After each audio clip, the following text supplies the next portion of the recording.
Welcome to this video on anemia. The prefix "an" means without, and the suffix "emia" means relating to the blood. And what anemia actually is, it's a reduction in the ability of the blood to carry oxygen. So you get reduced oxygen capacity. A reduced oxygen carrying capacity of the blood.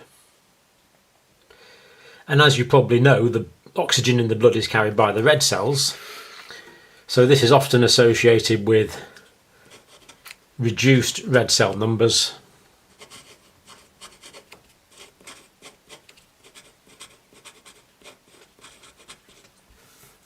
and also a reduction in the amount of hemoglobin, reduced hemoglobin.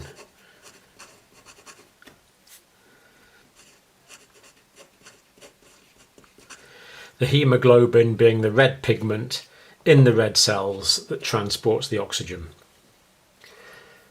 And I think it's important to notice at this point that anemia is not a disease.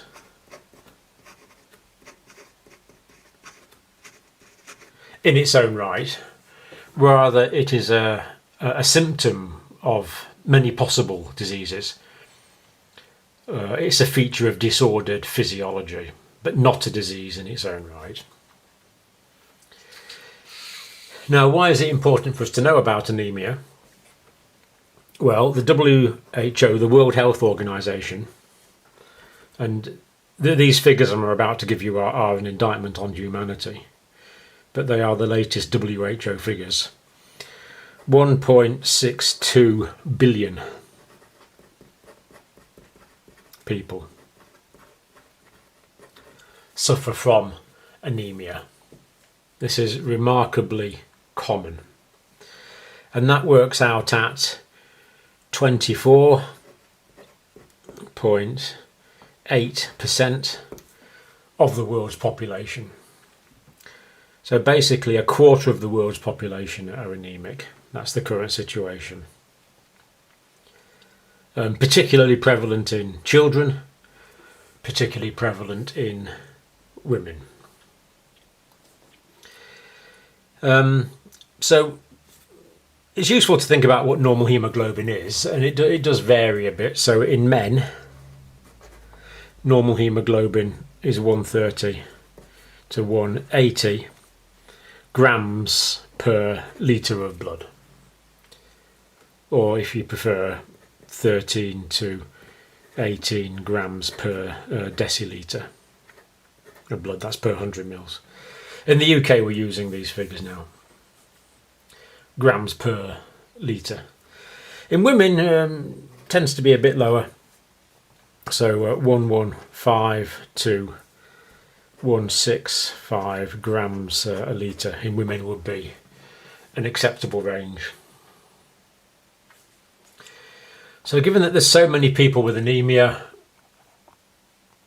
we need to know what causes this so that we can prevent it. And I think we can divide the causes of anemia into three main types. So first of all, it's reduced production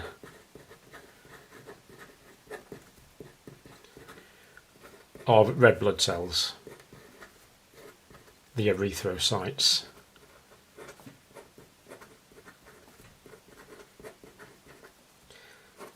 So not enough red cells are produced, therefore we get reduced cell numbers, reduced hemoglobin, reduced oxygen carrying capacity.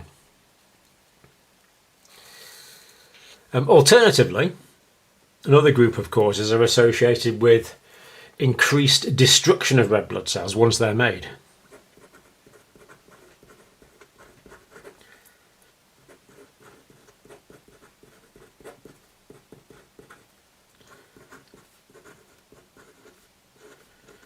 So too many red blood cells are destroyed after being made.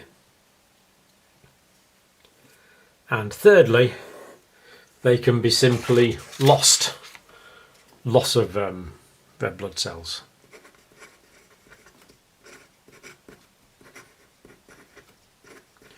they can simply bleed out of the circulatory system for many different reasons, and this is called blood loss anemia.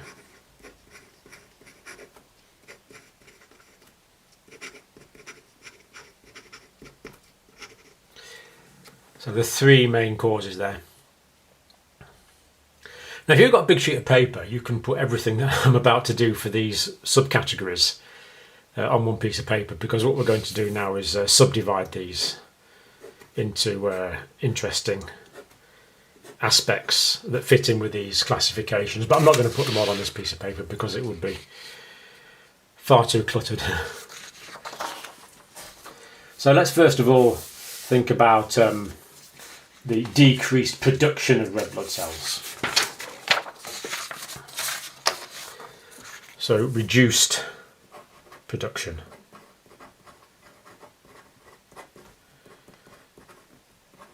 Of red blood cells.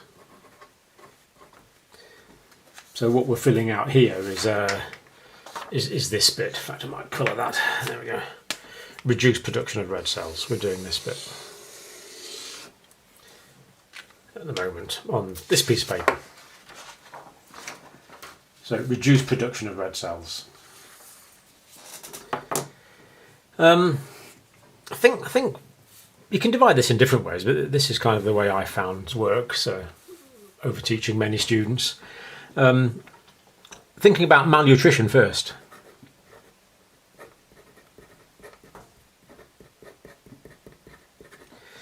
So mal means abnormal nutrition.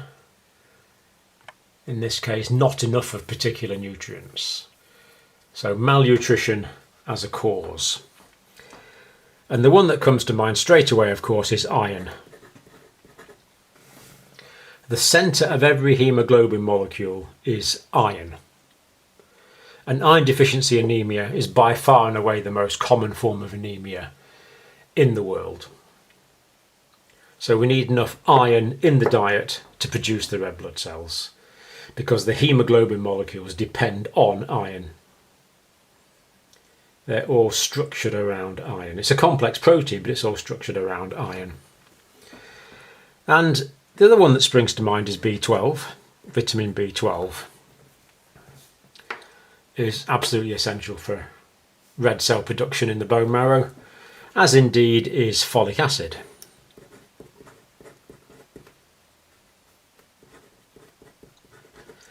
Absolutely essential. And of course, protein is also necessary. I mean, the haemoglobin is a protein, so it needs protein and it needs iron.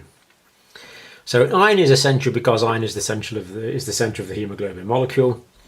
And the B12 and the folic acid, the reason they're essential is lack of these interferes with DNA synthesis. So if we're short of these, we get reduced DNA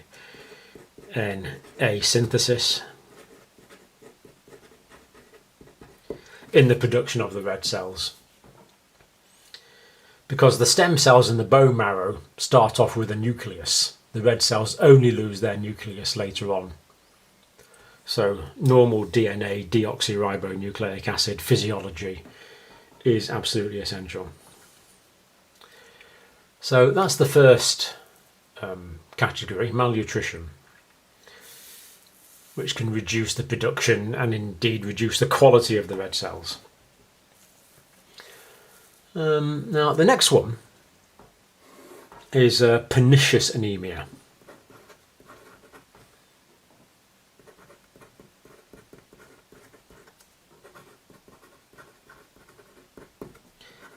Pernicious anemia, and this one's kind of tied up with the B12 in a sense.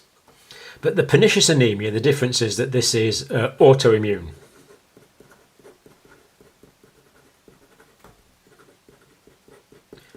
There is autoimmunity. Now, auto means self.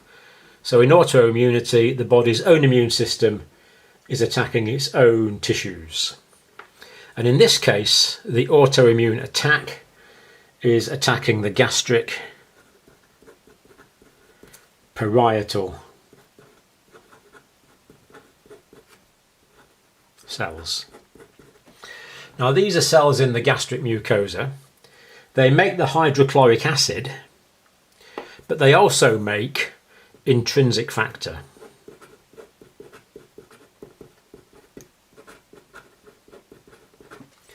What used to be called the intrinsic factor of Castle. Now what happens is the intrinsic factor is released by the stomach.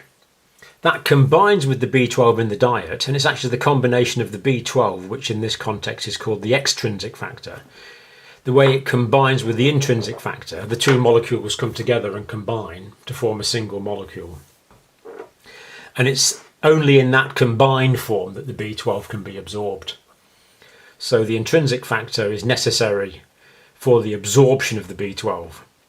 And if the gastric parietal cells that normally produce hydrochloric acid and produce intrinsic factor as well, if those gastric parietal cells are damaged and destroyed by the autoimmune processes, we don't produce the intrinsic factor.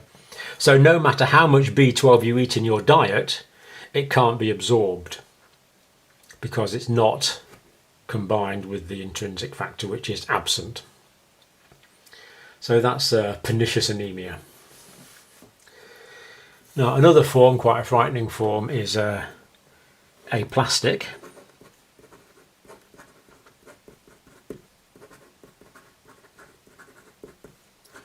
Aplastic anemia. A means without, plastic means tissue. So aplastic anemia is a condition of the bone marrow where it basically stops working, the bone marrow. This is bone marrow failure. So in aplastic anemia, we don't get the red blood cells, but neither do we get the white cells. Neither do we get that other essential blood product, the platelets.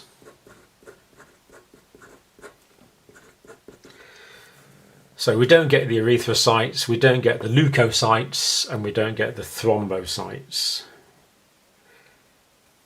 So clearly these patients will become anemic, but they're at risk of life-threatening infection due to the leukopenia, the reduced number of white blood cells, and indeed the hemorrhagic complications associated with platelet deficiency, so-called thrombocytopenia. Now another classic one for the production of red blood cells is chronic kidney disease, CKD.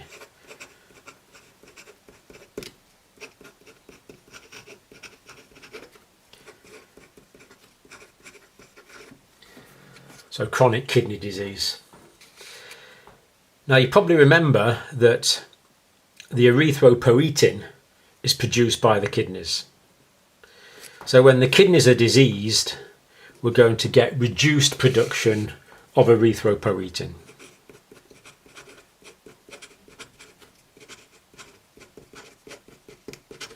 Erythropoietin is the hormone that goes to the bone marrow to stimulate the process of erythropoiesis, which is production of the red blood cells.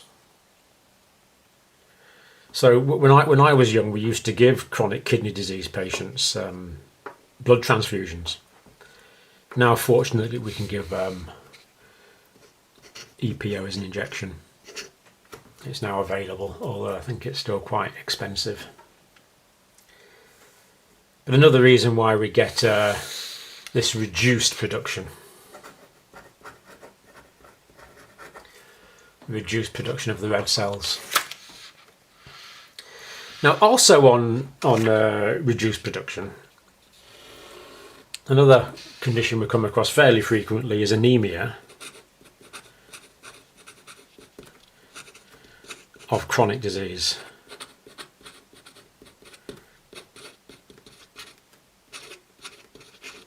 So in chronic disease, the patients can become anemic. And this can be as a result of inflammatory diseases.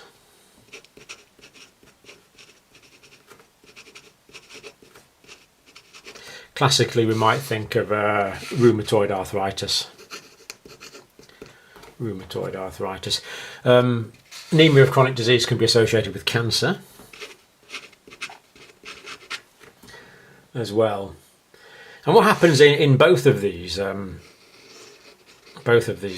the inflammatory and the cancer, is we get the release of inflammatory cytokines.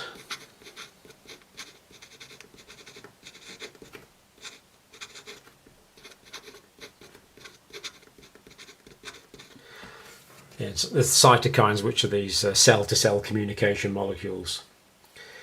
And the inflammatory cytokines reduce the production of erythropoietin, or they interfere with the ability of the bone marrow to respond to erythropoietin. Therefore, we can get this anemia of chronic disease. And it's worth thinking about why we have such a problem with anemia, particularly the simple deficiency anemias. And one reason is this.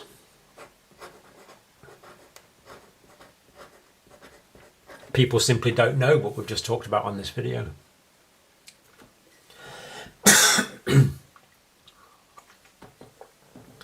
So it's our role to tell people that they need the iron and the B12 and the folic acid.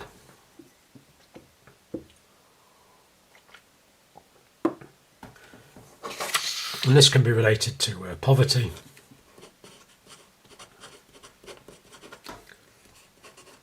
lack of services.